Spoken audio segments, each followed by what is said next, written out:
Hello everybody, today you're doing a Q&A with Sophie from Dead Dog Fashion. Question 1 of our Q&A that we have been asked over our Instagram, we have been asked what our favourite breed of dog is.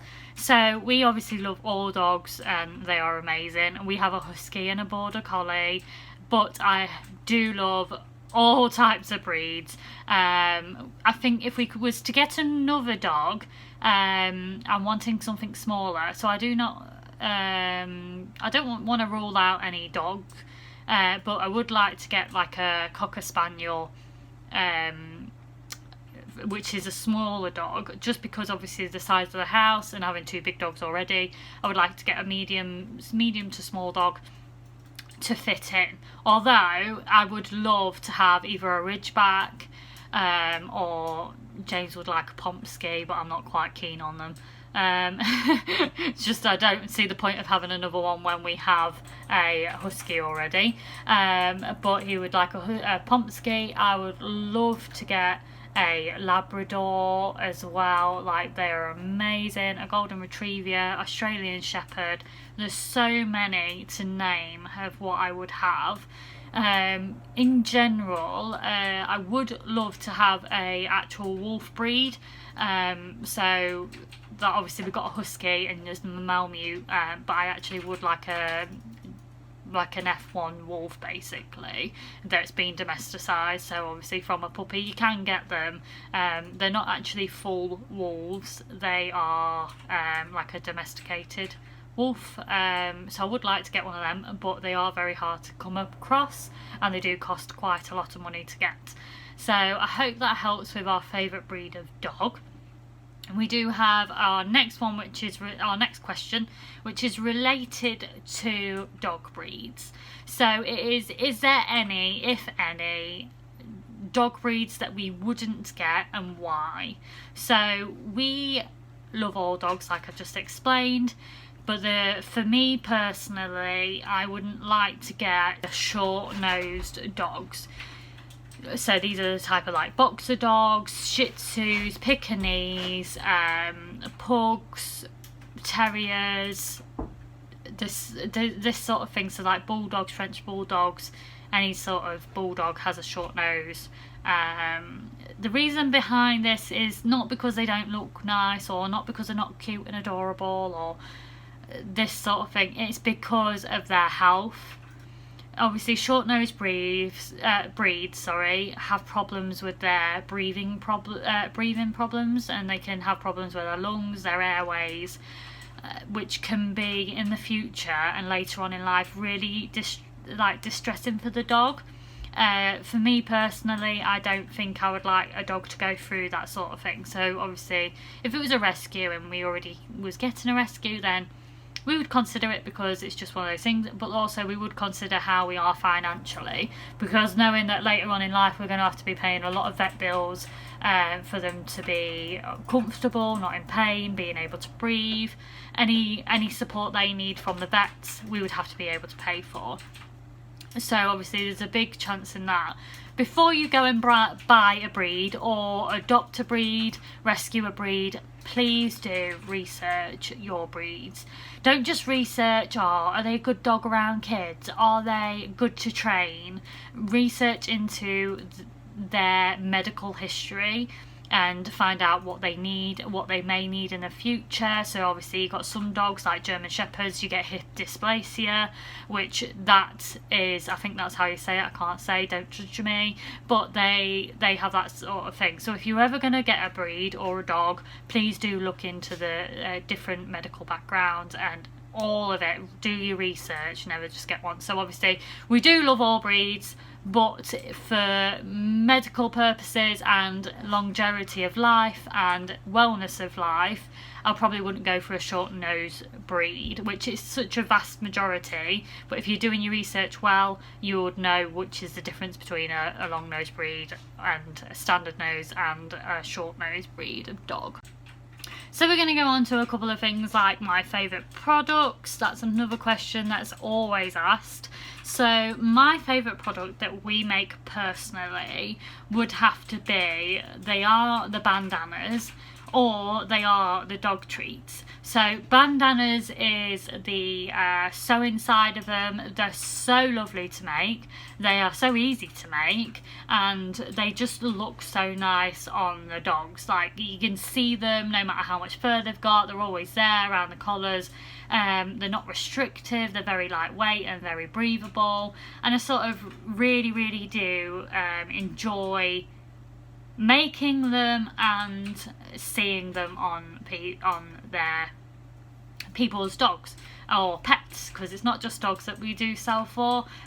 Dogs is probably 95%, but we do have cats that we do have people purchasing for as well. Then the next one would obviously be my baking treats. So I do have treats that I make. They are all 100% natural ingredient, and by that I mean I make everything. So the flour is made from oat flour, so it's grain free. Which means all dog types can have them. So Django can't eat grain, so he has grain-free food, which means he can have my treats because they're grain-free. So that's amazing that we do that. We also have we add in banana, we add in carrot, we have blueberries, all these nice natural foods. They're nothing's processed, everything's just a fresh fruit, and then I grate it up, or I chop it up, mash it up, whatever. We do it.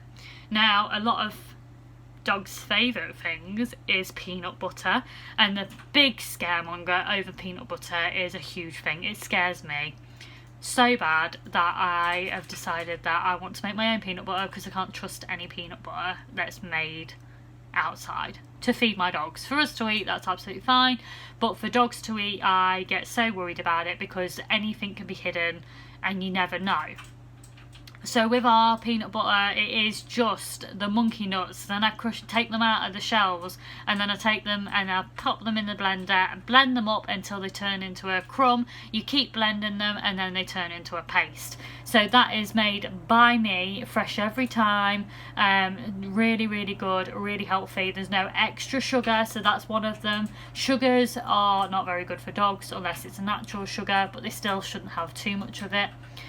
And the sweetener is the one that can cause kidney failure, so we look out for that. That's one of the big scaremonger things. So you make sure you've got to get your dog peanut butter, your pet peanut butter, so it doesn't have any sweetener in. And now it's so easy to make your own peanut butter, and it definitely won't have any sweetener in, and it doesn't have any of the palm oil, which is also toxic to dogs. So that's what causes problems with their gut and their kidney failure, organ failure and stuff like that. So so sweeteners and palm oil are the ones that you need to look out for. In our treats, they don't have any of that, so it is literally the basics. I make the treats myself. I have all the products are all natural. There's no extra ingredients other than what it takes to make the actual dough. They're all grain free, and you don't have to worry about anything being hidden. All my products are labelled up with care labels, so they have their bake date, their use by or best before date.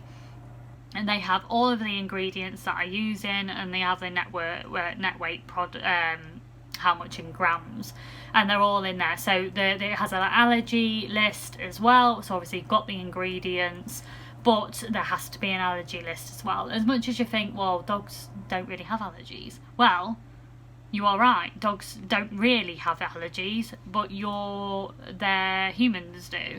So if you're allergic to peanuts, but you know your dog likes peanuts, then we have to make sure that you know that there's peanuts in it, and there's a risk that you could have an allergic reaction. So I was going to do another business side of what you need to take care of when you're making your own business, and a bit more information about that will be on there. So going on to some of the business stuff, that's the dog stuff out of the way. We have got some questions of who or what inspired me to start my business. So I've always wanted to be self-employed. I don't really like working for people or under people, so it's a real big struggle of mine. Also, I was inspired to just start my own business by the fact that if you prize to be yourself, it's real hard work. So if you start something yourself, you put more dedication into it.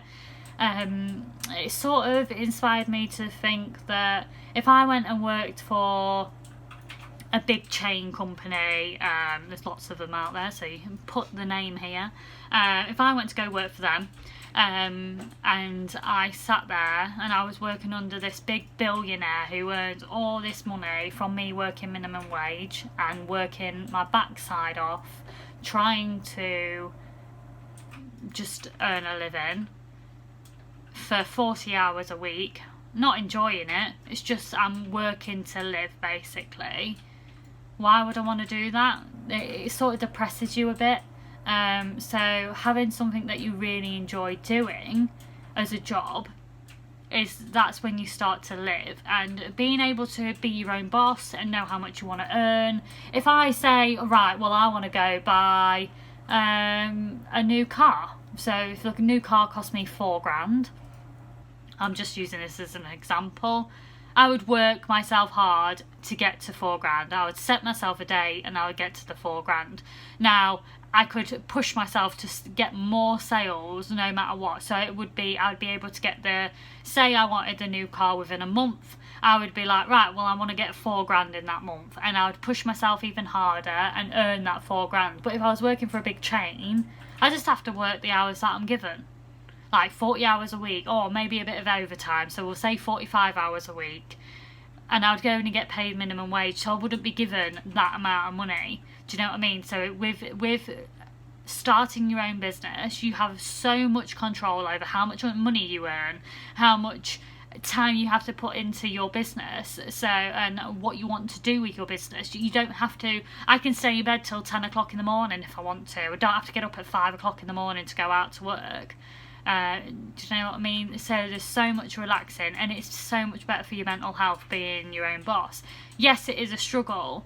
Yes, it is hard work in the beginning, but once you get up and you start getting set and go, you sort of just, it becomes easier and it becomes a lifestyle. Now we'll do another video on that sort of thing, so do keep an eye out for that. It's more about mindset and how to make yourself better and to understand that you're good enough for yourself and you don't have to worry about anybody else. So my favourite thing to do with my dog is probably giving them lots of cuddles.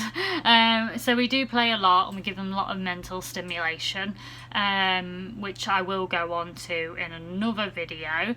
But my favourite thing to do with the dogs is definitely just getting curled up, all cosy, and just having so much cuddles, because it just makes your body feel like amazing and you just feel all loved and snuggly, and it's one of those things like you can just feel the unconditional love from a dog and you never have to really worry about it. It just like takes all your worries and stresses away, just having a nice little cuddle from the dog. So that's one of my favourite things to do with the dogs. Another favourite thing is obviously taking Rosie out for a walk. When she's on a walk, she can be let off lead, and she's really easy to control. She's got a great recall, and I love walks with her. Now Django, on the other hand, is a husky and he pulls, so it's not very good on a nice walk, so you can't really enjoy the walk because you're kind of getting pulled a bit. But my favourite thing to do with Django is definitely his cuddles and just chatting to him, because he is so vocal. He loves to chat away, and he loves to play. He loves to play as well. Like, he's a really strange dog with playing with toys.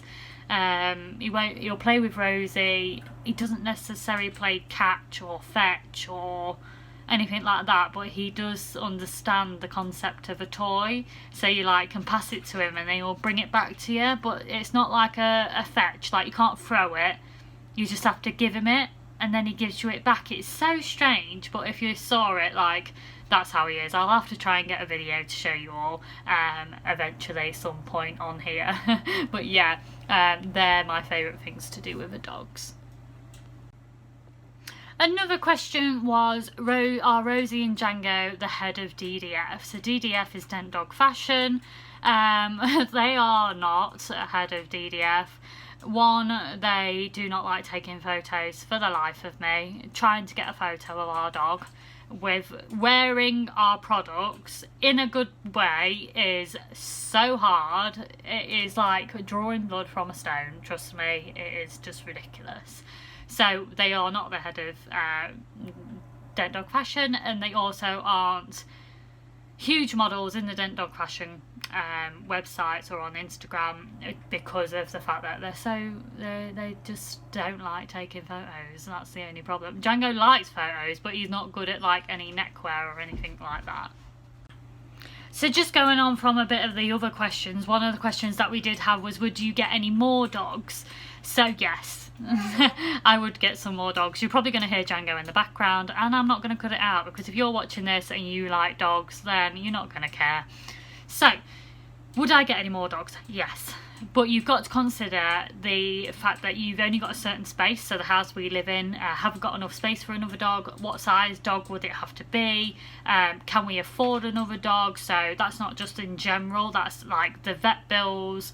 Obviously purchasing a dog or rescuing a dog can cost money. You've got to have the vet bills as well, so their vaccinations, keeping on top of worming and fleeing, all that sort of thing. You've also got to consider whether it's going to be a female or male dog. Obviously we have a female and a male dog. Django is still full intact and Rosie is spayed, so we would have to consider that. So if we've got a male dog, we would have to look into the fact that Django might do the dominance thing, because he's not neutered, so we would have to get the neutering done for both breeds, because I wouldn't want one dog having that and the other dog not. And obviously Rosie's spayed already, so you would have to figure out whether you would have to get the female dog spayed as well. So obviously with Django not being neutered, the female would have to be spayed quite early on, and obviously if we got a male dog, we would have to figure out whether they're okay, whether their dominance is okay around the household, and just work it out from there. So obviously you've got to pay for all those bills. And now I have 2 dogs already, and I would say it's so much nicer having 2 dogs than it is just one dog, because they kind of interact with each other. So previous on one of the other videos, Django is just about to start howling. Previous on one of the other videos, it was saying that having 2 dogs is sort of easier than having 1 dog, because you don't have to have, obviously you interact with your dog all the time, but they're not as lonely if you're busy. So say we're doing something and we're working hard, or we've got to go out for the day, they've got both of them there to keep each other company during those times. Obviously I would love to have more dogs. With our household we would have to have a smaller dog than Rosie, like I just explained in the other what breed is my favourite and what sort of breed I would like. That's where we would go for a medium-sized dog. Obviously Rosie's quite medium anyway, but it would have to be smaller than her for us to be able to control all 3 dogs at once, also to be able to fit them in the house nicely and just go from there. So yeah, we would consider having more dogs. Okay, so the next question was, which gets asked all the time, is what is my favourite fabric that we sell? Now I do have it right here. So this is my favourite fabric. So I don't know whether you can see, it is the bumblebee with a honeycomb, and it's the white version. So we do have a yellow version of this. We do have the yellow version, which everybody seems to love, but I love the white version. Now people would say that, oh, I've got a dog, why would you have white? But all our products are machine washable, so they come clean. Just stick them in the wash with your normal detergent, and they will come clean, I promise you. As long as obviously it's nothing that's really stained, so anything like ink or any oils or anything like that, then it will come clean. They're all amazing. So they're all made out of 100% cotton. which comes clean really well, and they're just amazing. So this one here, this bee fabric is my favourite fabric out of all the fabrics we have, and there's a lot. This one is my complete favourite fabric out of all of them, so I hope that helps. Now that's all the questions we have for you today, but we will be making like a monthly video of Q&As maybe, to do. It depends how many questions we get, but if you do have any extra questions, please put it in the comments below. Please subscribe and like, and I hope you enjoyed this video, and have a lovely day.